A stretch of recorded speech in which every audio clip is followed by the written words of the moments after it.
Então tá aí o nosso livro dos Espíritos, né? Igual o meu. Foi lançado em 18 de abril de 1857, tá? Então, 163 anos que esse livro tá aí lançado. Quando ele foi lançado, no dia 18 de abril, ele tinha apenas 501 perguntas, tá? Depois, em março de 1860, é que ele ficou no formato que a gente tem hoje, com 1.019 perguntas, tá? Antes eram só 501 perguntas. Eu vou falar um pouquinho do livro para motivar vocês a lerem, porque realmente não tem como a gente não ler esse livro, tá? A gente precisa muito dele. Então vamos lá. Vou explicar algumas coisinhas. O nosso livro dos Espíritos, ele tem. Deixa eu falar antes, né? Quando a gente vai ler, ele é dividido em 4 partes, tá?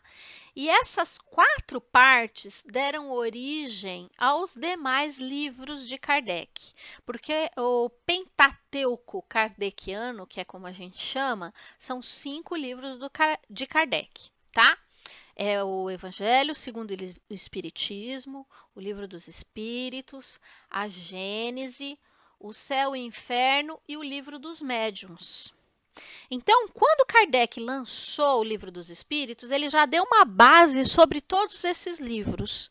E aí depois ele ampliou isso nos outros 4, né? No Livro dos Médiuns, no Céu e Inferno, na Gênese e no Evangelho segundo o Espiritismo. Então, ele deu, vamos dizer assim, uma base disso em cada uma das partes dentro do Livro dos Espíritos e depois ele ramificou para os outros livros. Então, vamos ver um pouquinho de cada um deles. Então, em 1868, o Kardec lançou a Gênese, tá?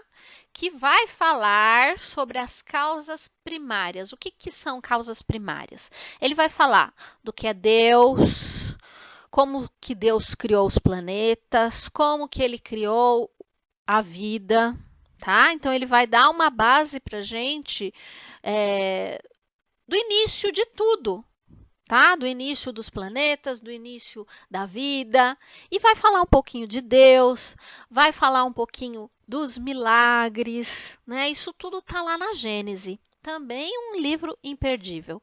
Aliás, os 5 livros de Kardec a gente deveria ler, né? Porque como é que a gente vai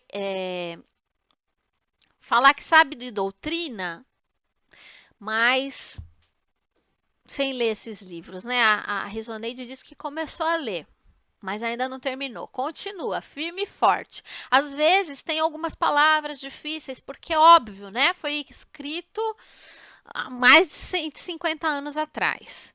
Então tem uma dificuldade na leitura, tá?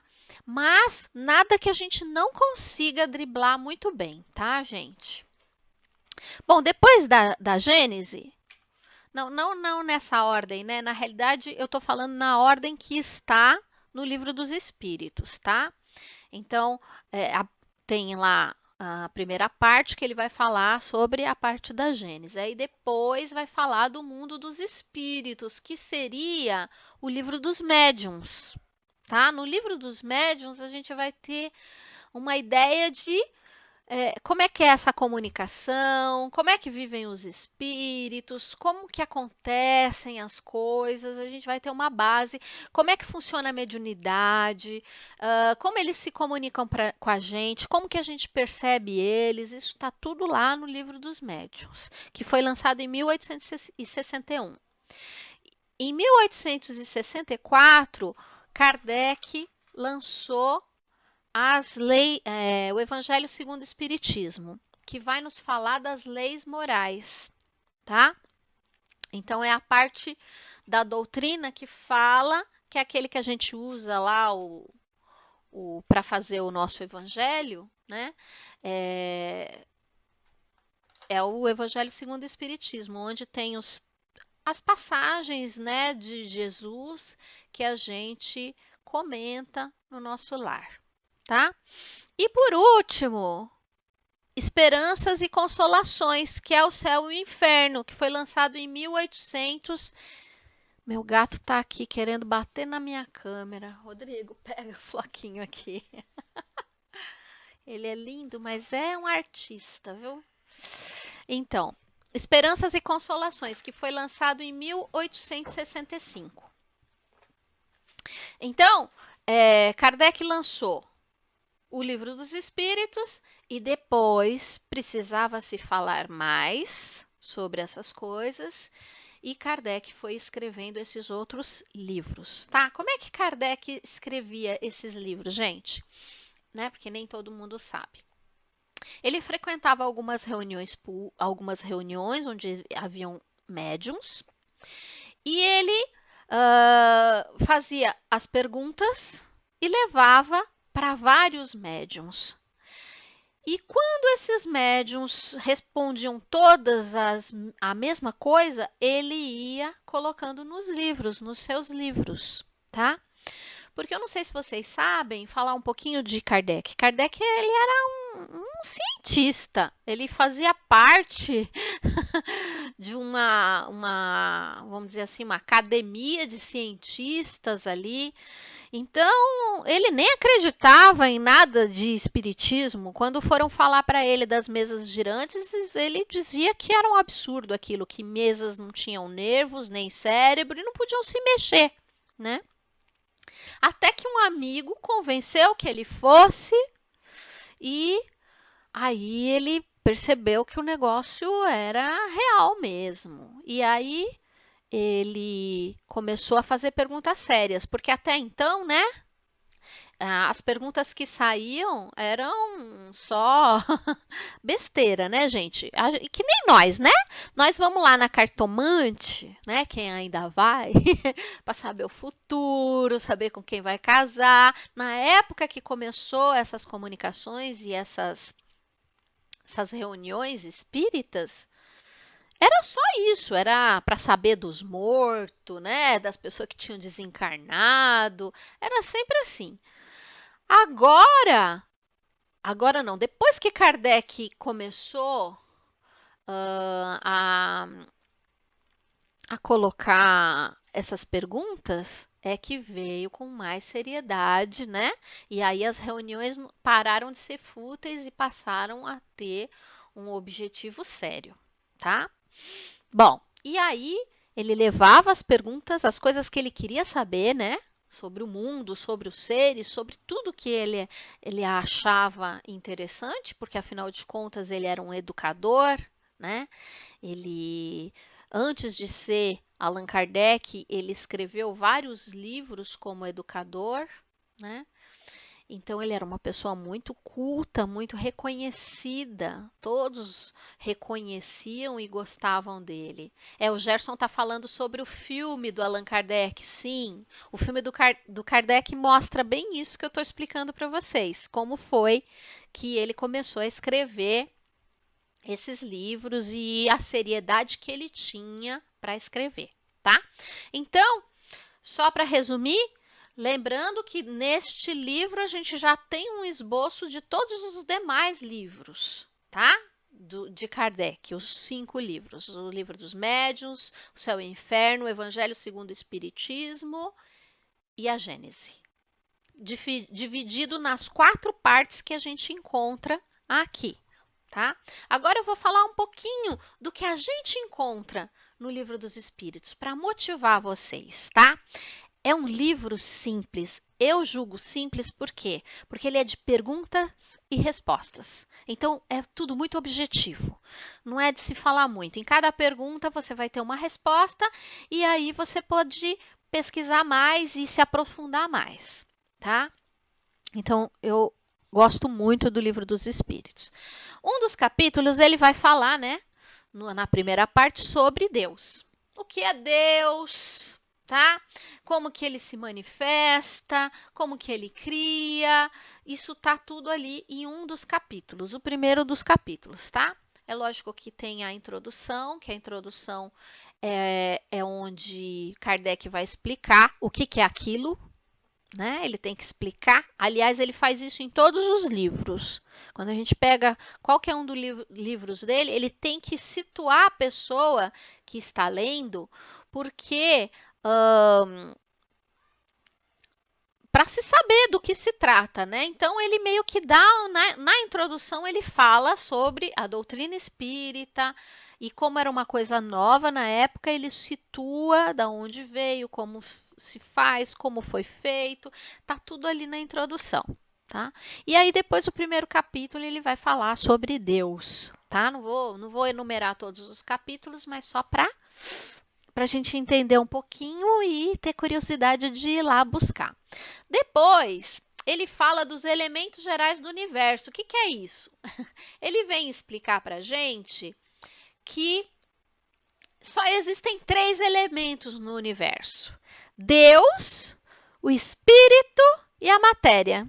Tá? Então, aí a gente vê nessas figuras que eu coloquei aí no slide, né? Então, Deus, em primeiro lugar, que criou o Espírito, que precisa da matéria para se manifestar e evoluir, porque todos os espíritos foram criados simples e ignorantes, né? Então a gente precisa se manifestar na matéria para evoluir. Isso ele vai falar mais para frente também. Eu só estou colocando aqui para explicar sobre esses 3 elementos do universo, que tem um capítulo que ele só fala disso, ok?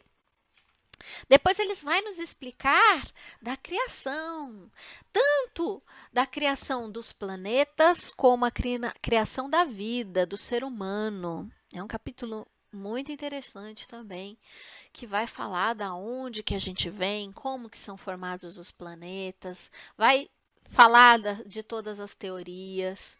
Tudo isso que eu estou falando está naquela primeira parte que depois vai dar origem ao livro A Gênese. Tá? Que mais? Agora a gente vai entrar na segunda parte, que é a parte que eu gosto mais, que é a parte dos espíritos, né? Onde ele vai esclarecer o que são os espíritos, como eles se manifestam, quais as hierarquias, né? As categorias de espíritos. Também muito interessante como vivem os espíritos, né? A gente que tem muita curiosidade sobre isso, pega lá o livro dos espíritos, é fantástico, né? Como se forma o espírito, né? Ele vai falar lá que a gente passa pelos reinos da natureza para ir evoluindo até que consiga ter uma certa evolução e reencarnar como homens. Tá? Isso tá tudo lá explicadinho nessa segunda parte, tá? Vai falar da reencarnação, vai falar do retorno à vida espiritual, da morte, do desencarne, né? Então, como que se processa? Como que a gente reencarna? Como que a gente desencarna? Como que é esse processo? Como que o espírito lida com isso? O que é mais difícil? Reencarnar ou desencarnar? O que vocês acham? Vão pensando aí, quero ver o que vocês acham. É mais fácil nascer ou morrer? Vão pensando, né? Me respondam aí no chat, quero ver o que vocês acham. Então, ele vai explicar todo o processo da reencarnação, como se processa. Depois ele vai explicar como que se processa o desencarne, tá? Se aqui nessa figura a gente já vê que tem toda uma preparação, enquanto os familiares se despedem da gente na carne, a espiritualidade já está ali, né? Preparando o desligamento. Os entes queridos que já desencarnaram estão ali retornando, né? Nos recebendo. Ó, o Luiz disse que é mais difícil nascer. Porque, porque é uma serenidade? É isso que você colocou aí?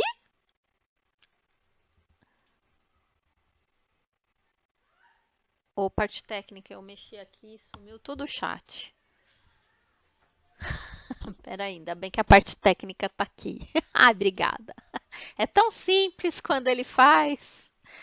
Isso, tá todo mundo concordando aqui que é nascer. Realmente, gente. O Wilson falou que é morrer, mas não é não, viu, Wilson? É nascer. Por mais que a gente ache perturbador, porque a gente está aqui na matéria, né? Então a gente acha perturbador.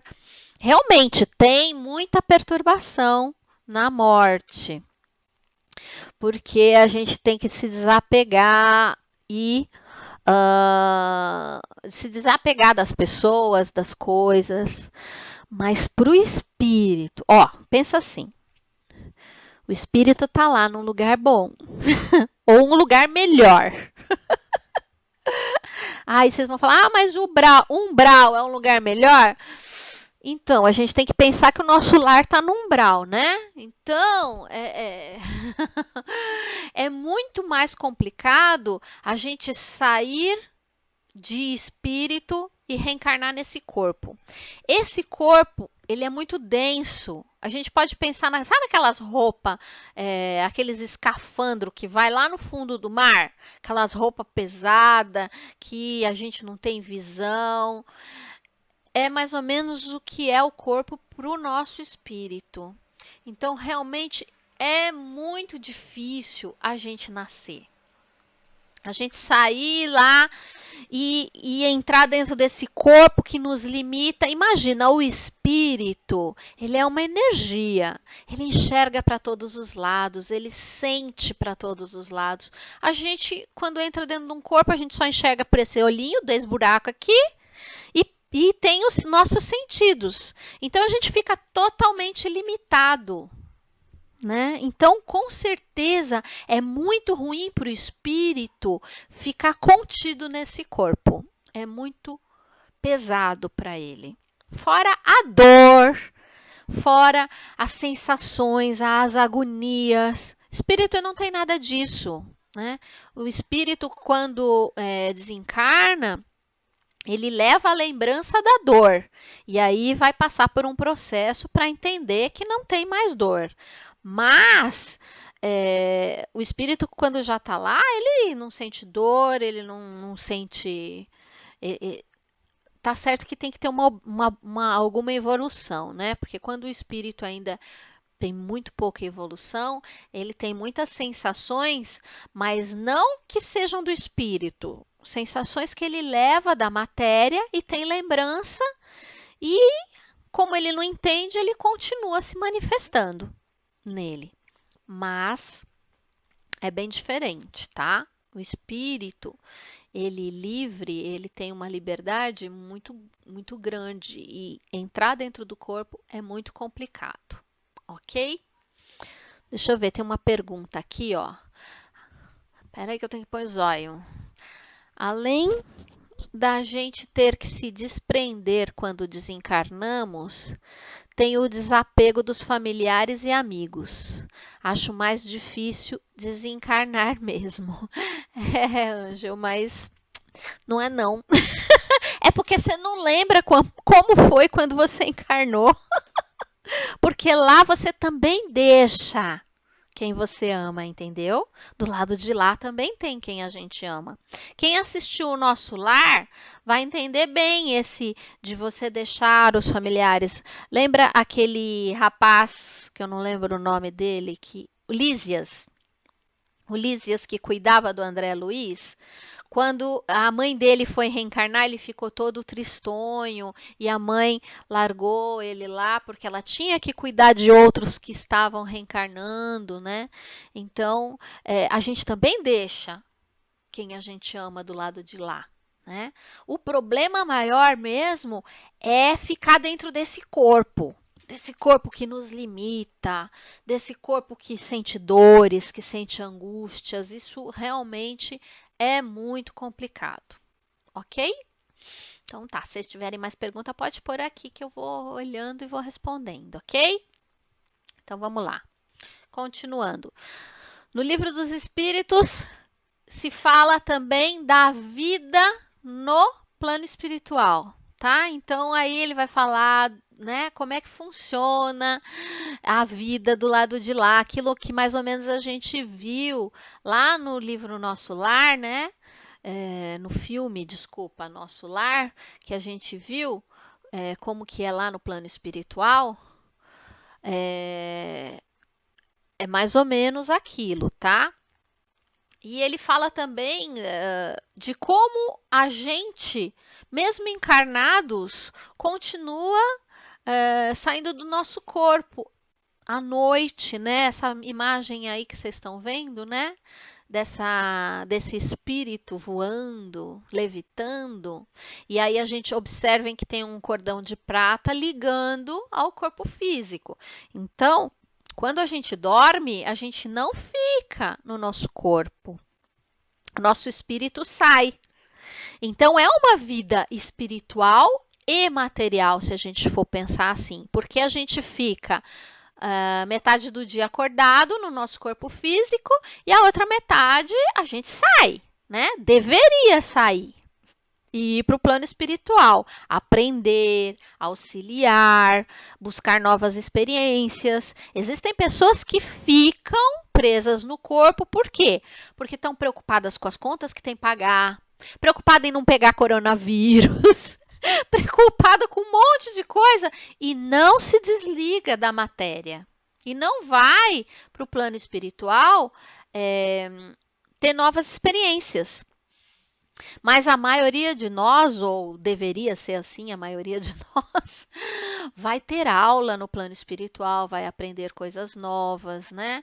E isso é uma vida espírita, embora a gente esteja encarnado, tá? A gente também tem uma vida tanto na matéria, enquanto a gente está acordado, e quando a gente dorme, a gente tem a vida no plano espiritual, ok? Aí depois tem um capítulo no Livro dos Espíritos que nos fala sobre a intervenção dos espíritos no mundo corpóreo. Esse capítulo é muito interessante e faz com que a gente entenda que tanto nós influenciamos na vida espiritual, como os espíritos nos influenciam aqui na matéria. Porque a gente está sintonizado, o nosso pensamento e o nosso sentimento, ele ganha alturas, né? Ele extravasa a matéria. Então, quando a gente realmente faz uma prece, aquela prece sentida, com fé, ela alcança o lado de lá, alcança o plano espiritual. Quando a gente pensa em nossos entes queridos que já se foram, eles sabem que a gente está pensando neles. Inclusive, é por isso que a gente tem que evitar de ficar chorando, se lamentando, não aceitando, porque do lado de lá eles vão sentir tudo isso, né? É lógico que a gente pode chorar com a perda de um ente querido, mas a gente não pode estacionar naquela dor e naquele sofrimento, porque a gente vai atrapalhar o nosso ente querido do lado de lá, tá? Deixa eu ver aqui, tem uma pergunta da Cris.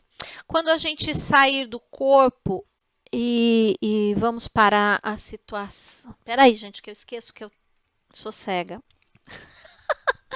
Quando a gente sair do corpo e vamos para uma situação, a gente viver um futuro presente. Não entendi sua pergunta.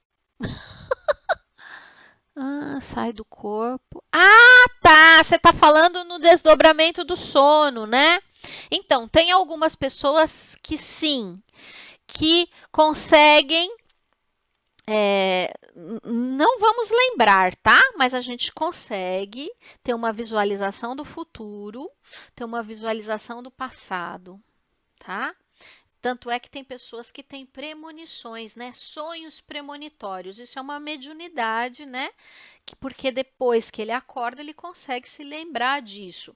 Então, de certa forma, o espírito em desdobramento, ele pode ter percepções do futuro, ele pode ter percepções do passado ou mesmo do presente, tá?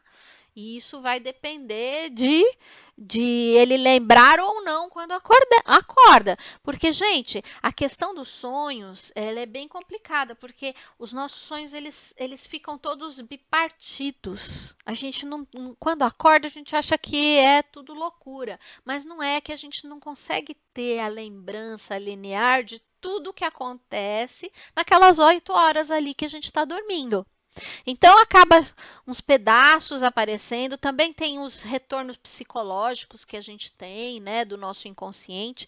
Então, não adianta a gente querer entender direitinho, tintim por tintim, o que a gente lembra dos nossos sonhos. A gente precisa mais é sentir. O que você sente?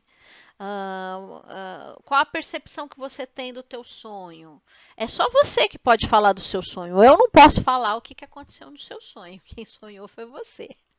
Tá? Mas sim, tem a possibilidade da gente saber o que vai acontecer no futuro, ver o passado ou ficar no presente, beleza? Quando ficamos presos ao corpo durante o sono, qual a sensação no dia seguinte? O que você acha, Malu? Pesado, muito pesado, né? Muitas vezes não descansou. Não, porque qual é a finalidade do sono? É a gente descansar da matéria, é sair dos problemas. Mas se eu não consigo sair, se eu fico pensando e fico ligado naquilo, eu não vou sair do lado do meu corpo e o meu corpo não vai descansar, entendeu? Então, o que a pessoa vai sentir? Vai se sentir mal, com certeza, pesada, que não dormiu direito, que não se sentiu bem. Por quê? Porque ficou ali do lado do corpo a noite inteira fazendo conta, tá?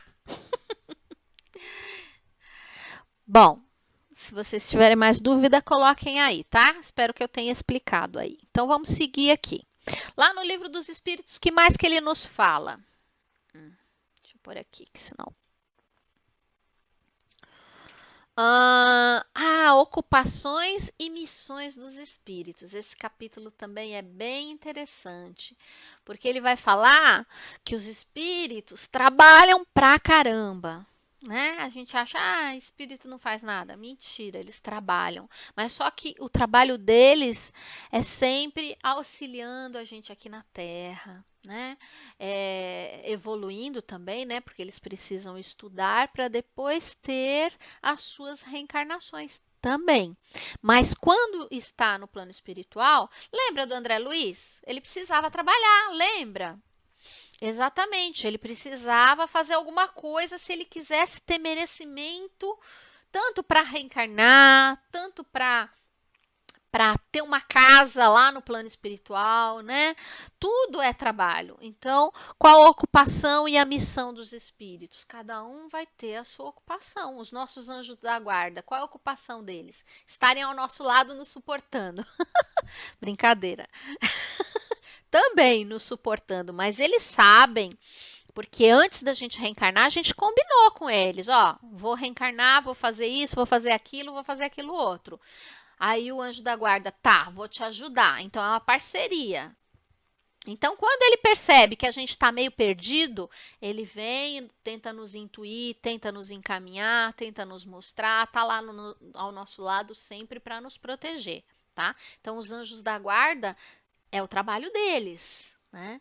E tem os mentores da casa, por exemplo, quando a gente sauda na oração, a equipe de higienização, a equipe de segurança, os mentores da casa, são todos espíritos que estão lá trabalhando para nos auxiliar, tá? A Joelma está falando que isso é tema da próxima palestra. É isso mesmo, Joelma. Próxima palestra é Espíritos Missionários, tá? Então assistam a próxima. Vai ser a Jo que vai fazer. O Luiz perguntou o que Kardec diz sobre os obsessores. Diz tudo, Luiz. Diz tudo, que eles se ligam a nós, né? Lembra aquela outra imagem? Deixa eu voltar aqui, Que tanto a gente influencia eles como eles influenciam a gente. Então, não só os mentores, os obsessores também. Eles influenciam por quê? Porque se aproximam de nós e a gente percebe. Porque todos nós possuímos mediunidade, tá? E inclusive no livro dos médiuns, Kardec explica isso, que nem todos somos médiuns, mas todos possuímos de alguma forma a mediunidade, ou seja, a percepção do mundo espiritual. Então a gente percebe de alguma maneira os espíritos, principalmente os obsessores, porque eles estão mais ou menos na mesma sintonia que a gente, nos envolvem e colocam os pensamentos em nossa cabeça, tá? Na realidade, assim, a gente já pensa daquela forma, eles só potencializam. E isso tá tudo aqui nesse capítulo mesmo, viu, Luiz? Falando sobre a questão da obsessão, tá? Deixa eu ver aqui, tem uma pergunta. Então, oi Lisa, então é errado falar quando alguém desencarna, agora ele descansou, já que trabalham quando desencarna? Isso, Lisa. Eles trabalham, só que o trabalho espiritual ele é menos penoso, né? Porque justamente não tem aquele peso da matéria, né? Não tem aquele carregar a pedra que a gente faz aqui. Hoje mesmo, estou cansada, carreguei um monte de saco. O trabalho espiritual, ele não tem esse cansaço físico, porque não tem físico, né? Mas sim, eles trabalham sempre em prol e em benefício do próximo, auxiliando o próximo, tá? Então não descansou não, viu, Lisa? É isso mesmo. Essa história aí que descansou não é verdade não. O Luiz está perguntando se é possível termos obsessor encarnado. Sim, é possível, porque todos somos espíritos. Então, se eu odeio muito uma pessoa, eu estou mandando energia negativa para essa pessoa, mesmo encarnada, tá? Isso também tem lá no livro dos espíritos, tá? Vamos continuar aqui. Missão e ocupação dos espíritos. Aí a gente chega na parte 3, que são as leis morais, que vai dar origem ao livro, ao Evangelho segundo o Espiritismo. Ok? Então, o que esse capítulo, né, essa parte 3 nos fala? Nos fala que existem leis que foram criadas por Deus, as leis morais. E essas leis a gente não burla, a gente não transmuta, a gente não tem como corromper, porque somos todos corruptíveis, né? Então não tem como corromper as leis de Deus. Quais são essas leis? São 12 leis divinas, tá? Aí deixa eu falar de cada uma delas rapidinho, só para vocês saberem, tá? Então tem a lei divina, tem a lei de adoração, tem a lei do trabalho, a lei da reprodução, lei da conservação, lei da destruição, lei de sociedade, de progresso, de igualdade, de liberdade, a lei de justiça, amor e caridade e a lei de perfeição moral. Todas essas leis estão gravadas na nossa consciência. E é por isso que a gente não pode dizer que não sabia. Porque a gente sabe quando a gente está fazendo uma coisa errada. Porque está tudo aqui gravadinho. Então, quando a gente faz uma coisa errada, a gente sente um incômodo. A gente quer negar, né? Porque o nosso ego é muito ardiloso, não quer que a gente sofra. Mas no fundo, a gente sabe que fez alguma coisa errada, porque essas leis estão gravadas na nossa consciência e nos mostram isso, tá?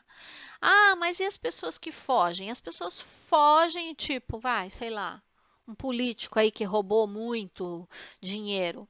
Por que ele não, a consciência dele não dói? Justamente por causa do ego dele, que protege e não deixa com que ele enxergue. Mas a partir do momento que ele busca o seu caminho de evolução, ele vai lembrar dessas coisas aí que ele fez, né? Ou as próprias leis atraem para nós circunstâncias onde a gente vai se deparar com o retorno daquilo que a gente fez, ok? Então, todas essas leis nos direcionam aqui em nossa vida. E toda vez que eu pratico um erro, que eu vou contra uma dessas leis, eu vou atrair para minha vida circunstâncias ruins, né? A dor, a morte, o sofrimento, tudo isso acontece porque eu não respeitei as leis de Deus, ok? E ali na parte 3 do livro dos Espíritos, que vai dar origem ao Evangelho segundo o Espiritismo, a gente vai falar um pouquinho sobre essas leis morais, beleza? Depois a gente vai para a parte 4, que é esperanças e consolações. E aí a gente vai entender o que é céu, o que é inferno, segundo a doutrina espírita, né? A gente vai entender que não existe céu, que não existe inferno. O que existe é aquela insatisfação dentro da gente, né? É aquele inferno na nossa própria cabeça. Ou a paz que a gente adquire quando a gente faz as coisas certinhas, tá? Então, essa parte é bem interessante também. Todas as partes eu vou falar que é interessante, né? É porque eu acho mesmo. Porque vai nos falar o que acontece com a gente depois da morte, né? Dependendo daquilo que eu pratiquei aqui na minha vida. Então, tem várias explicações, né? Que fala o que é o céu, o que é o inferno, o que vai acontecer com a gente depois da morte, dependendo daquilo que a gente fez durante a nossa vida. E essa quarta parte vai dar origem ao livro O Céu e o Inferno. Ok? Dúvidas, pessoal? Alguma coisa mais que vocês queiram saber sobre o Livro dos Espíritos, que a minha proposta aqui é que vocês leiam, que vocês busquem estudar, não somente ler, tá? Porque o Livro dos Espíritos, às vezes as perguntas, elas têm muito mais coisas para falar para a gente do que está ali. Então, às vezes, a gente tem que parar, ler 1, 2, 3 vezes para entender o que ele está querendo nos dizer, tá bom? Então, leiam, estudem e se tiver qualquer dúvida, a gente está aqui para ajudar vocês, tá? Rodrigo, é só abrir aqui para eu poder aparecer totalmente.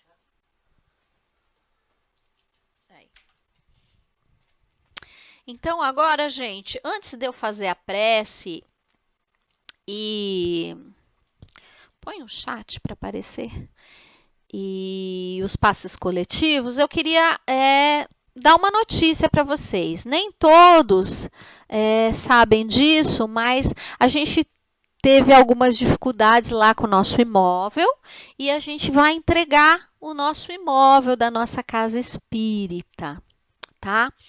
E logo mais a gente vai alugar um novo ponto e vamos divulgar aqui no nosso Face, tá? Porque até segunda-feira no máximo a gente está entregando a nossa casa, tá? Então fiquem antenados aqui no nosso Face que a gente vai colocar o nosso novo endereço.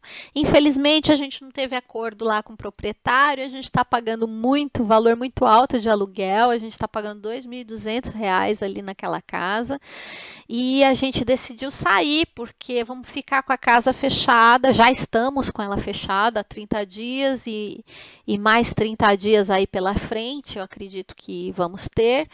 Então, decidimos fechar e alugar um outro imóvel mais em conta. Então, Fiquem antenados aí que a gente vai colocar aqui no Face o novo endereço da nossa casa para que a gente retorne e vamos colocar também a data de retorno. As palestras vão continuar sendo feitas aqui pelo Facebook, tá? Então fiquem antenados, sempre buscando as informações aqui, beleza? Então tá. Então, pessoal, quem já pegou a aguinha lá na cozinha, se não vai pegar, que agora a gente vai fazer os nossos passos coletivos, a nossa vibração, ok?